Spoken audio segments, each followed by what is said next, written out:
Стоп, подожди, ты хочешь сказать, что файл, который мы сейчас слушаем, это обычный MP3? Да, это MP3. 320 килобит, 48 килогерц. Но я только что смотрел спектр. Там нет жесткого обрыва на 18-20 килогерцах. Энергия тянется почти до 24. Где типичный обрезанный верх? Где ощущение задушенного формата? Вот с этого момента и начинается самое интересное. Там не все так просто и хорошо, как кажется. Но, тем не менее, MP3 давно перестал быть тем звуком из прошлого, которым мы его помним по 128 килобитам в секунду.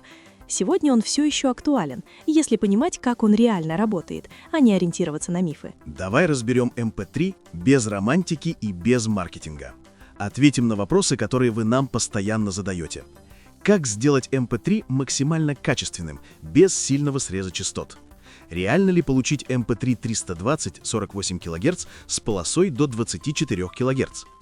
Правда ли, что Ultra High Res и DSD – лучший исходник для MP3? Почему MP3 битрейт 640 кбит в секунду не стал стандартом? И дает ли апсэмплинг MP3 в ЦАПе реальную пользу? Привет, я Алекс. С вами, как всегда, глубокий инсайдерский взгляд на аудио. Мы с вами на канале Audio Insights от Audiophile Inventory и Юрия Корзунова, основателя и разработчика программы оптимизации и конвертации аудиофайлов для Hi-Fi и High-End систем AUI Converter. А я Элинора. Не забудьте поставить лайк и подписаться, чтобы мы могли раскрывать еще больше таких секретов. Информация в этом выпуске максимально сжата, поэтому слушайте до самого конца, чтобы понять всю картину. А теперь поехали!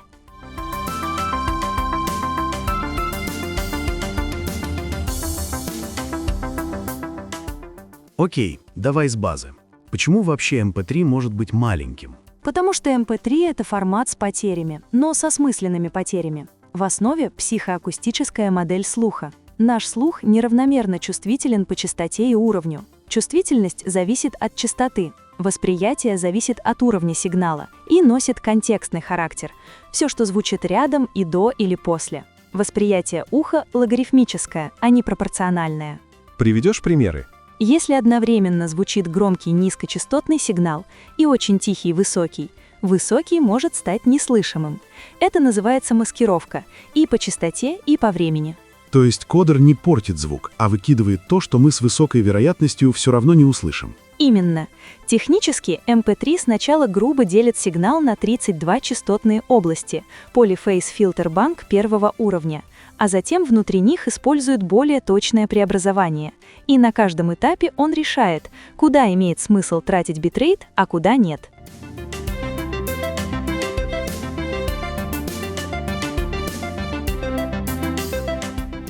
Тогда почему у MP3 такая плохая репутация? Потому что первые MP3 появились в эпоху очень ограниченных компьютеров. Процессоры были медленными, памяти мало, а кодирование должно было работать быстро. Из-за этого ранние кодеры использовали упрощенные психоакустические модели.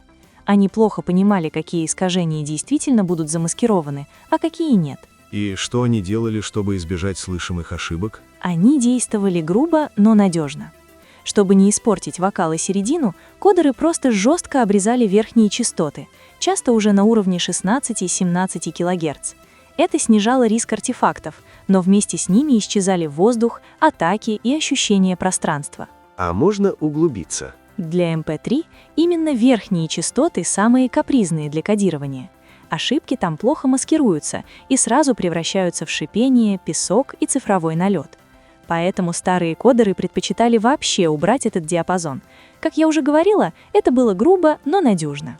Именно из-за среза частот звук казался как бы плоским и несвежим. Да, и именно этот опыт сформировал репутацию MP3.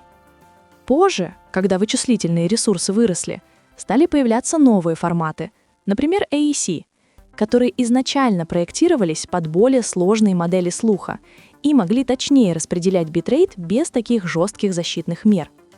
Но важно понимать, что AAC продвигают не потому, что MP3 плохой, а потому что в новых условиях стало возможно делать perceptual кодирование более аккуратно и эффективно.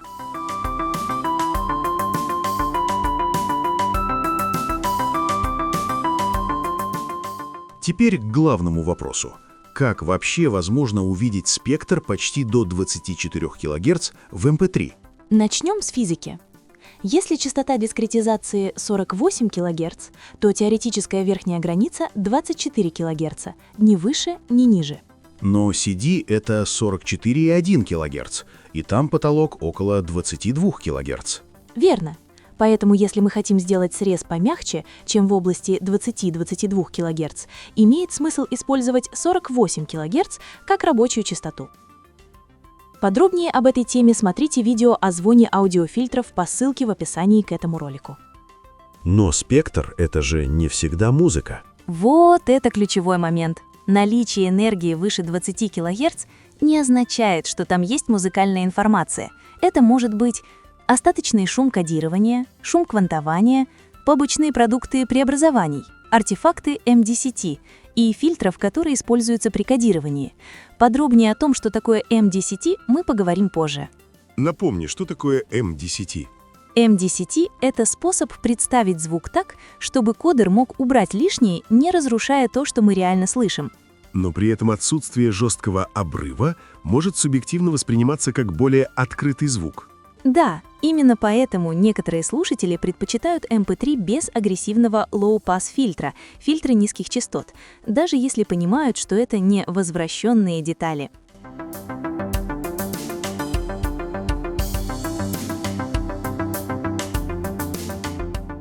Теперь самый спорный момент. Есть мнение, что если взять файлы высокого разрешения, такие как DSD или 192 кГц, то MP3 получится лучше. Это правда? В большинстве случаев нет. И иногда даже наоборот. Почему? В DSD и Ultra High Res очень много ультразвукового шума, особенно из-за noise shaping. Человек его не слышит, но MP3-кодер видит. И честно пытаются его закодировать? В общем случае да, но зависит от реализации кодера в MP3. Он тратит битрейт на то, что не является музыкой. Он частично расходуется на ультразвуковой шум. В результате на реально слышимый диапазон остается меньше объема информации. То есть, чем круче исходник, тем хуже может стать MP3. Если конвертировать без подготовки, да. Поэтому перед MP3 ультразвук желательно удалить, а не надеяться, что кодер сам разберется. И что можно сделать? Нужен инструмент, который при конвертации Hi-Res в MP3 вносит крайне мало искажений, шума и артефактов. Желательно, он должен иметь функцию дитеринга.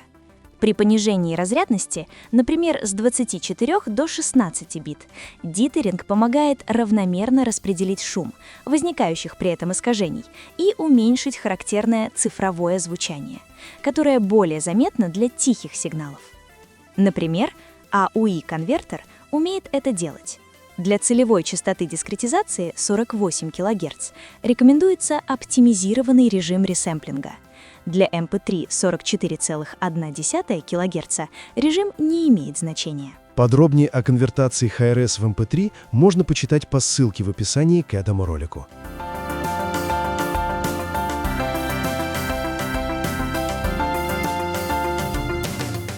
Мы уже упоминали загадочную аббревиатуру MDCT.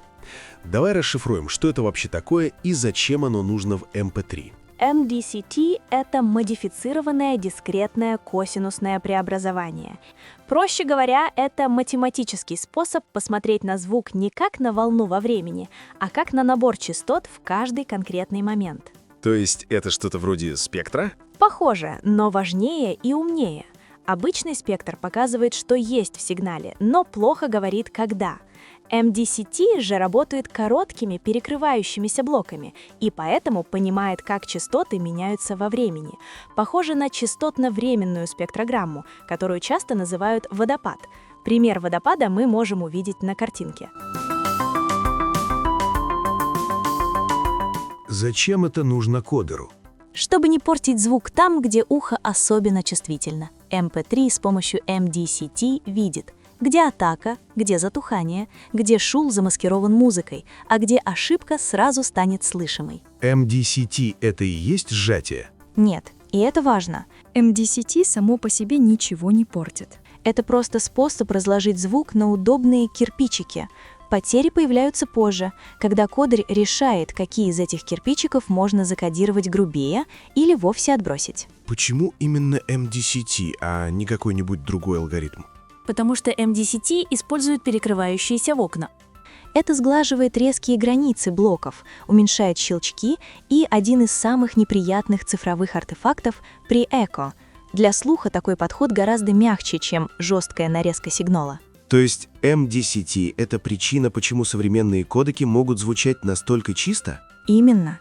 MDCT — это фундамент perceptual кодирования. Без него не было бы ни нормального MP3, ни AAC, ни Opus. Он не делает звук хуже, он позволяет кодеру не сделать его хуже. Красиво сказано.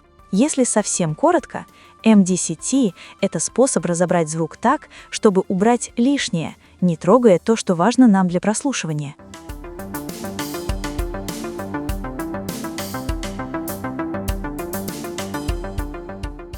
Элинора, мы говорили про MDCT и перекрывающиеся окна.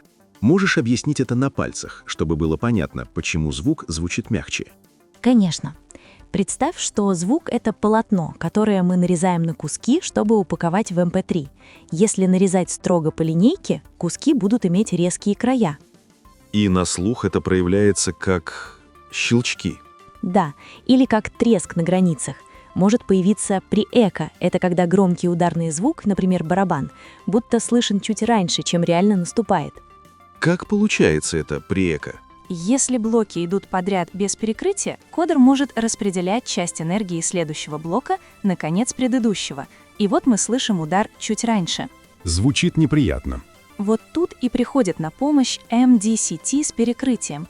Каждый кусок частично накладывается на соседние. Благодаря перекрытию и оконным функциям, каждый момент времени формируется сразу из двух блоков, поэтому ошибки кодирования не превращаются в резкие щелчки. Перекрытие делает так, что звук не обрывается по шву, а плавно перетекает, как если бы куски были сшиты внахлёст. То есть на слух мы получаем плавный удар барабана, без щелчков и придеха. Именно. Музыка звучит естественно, атаки сохраняются, и ушам приятно слушать даже сжатый MP3. Понял. Перекрытие блоков как амортизатор между кусками звука. Да, и это ключ к тому, почему современные кодеки могут звучать так чисто. Без этого звук был бы грубым и утомительным.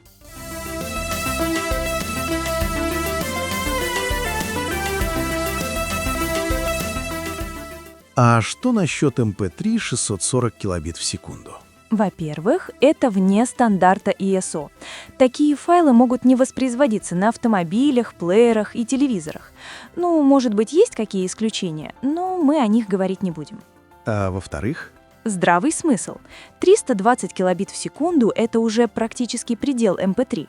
Дальше файл растет в размере, но не приближается к lossless сжатому оригиналу. В чем тогда смысл этих потерь в звуке? Если нужно больше, просто флаг. Да, формат с потерями не должен и близко весить, как lossless сжатый оригинал. В чем тогда смысл этих потерь в звуке?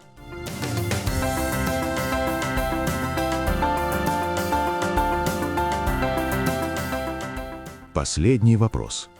Если MP3 апсэмплировать для ЦАПа, будет толк? Новые данные не появятся, но качественный апсэмплинг поможет цифроаналоговому преобразователю ЦАП.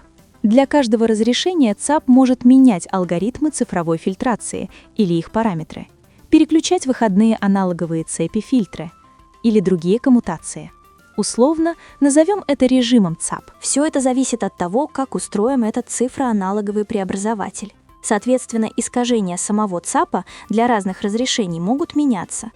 С приборами можно найти режим с минимальными искажениями, а на слух тот, который субъективно нравится больше, на наш вкус. Улучшаем запись? Нет, адаптируем ее для ЦАПа, для того его режима, который нам нравится больше всего по звуку. Искажения в программе аудиоконвертере возможны? Да, если ее алгоритм плохой, то искажения довольно значительны. В хороших конвертерах искажениями апсэмплинга можно пренебречь, они ничтожны. Для любой записи и ЦАПа будет эффект? Эффект зависит и от записи, и от ЦАПа, и даже от опыта слушателя. А с какой частоты дискретизации ЦАПа лучше начать выбор? С максимальной. В теории, да, при более высокой частоте цифровые фильтры могут быть менее крутыми и менее заметными на слух. А на практике как пойдет? Подробнее можно почитать статью об оптимизации аудиофайлов и посмотреть видео по ссылкам в описании к этому ролику.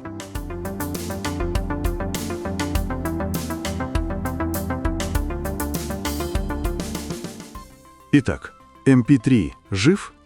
Жив, и он актуален для устройств, где мало места для хранения – смартфоны, автомагнитолы и подобное. Качество MP3 — это про грамотную подготовку. И про понимание ограничений. Когда ты их знаешь, формат начинает работать на тебя. Спасибо, Элинора. Это было очень глубокое погружение. Читайте статьи по ссылкам в описании. Слушайте хорошую музыку. А с вами были Элинора и Алекс на канале Audio Insights. От Юрия Корзунова, основателя Audiophile Inventory и разработчика программы конвертера аудиофайлов для профессионалов и взыскательных меломанов. AUI Конвертер. Ставьте лайки, задавайте вопросы и делитесь своими мыслями и опытом по теме ролика в комментариях. Используете ли вы MP3 и если используете, то как? Довольны ли вы им? Комментарии помогают нам создавать новый контент. Подпишитесь на наш канал и поделитесь ссылкой на это видео с друзьями, если вам было интересно. Поставьте лайк, чтобы сделать это видео ближе тем, кто, как и вы, ищет ответы. До новых встреч, друзья, и пусть ваш звук всегда будет безупречен.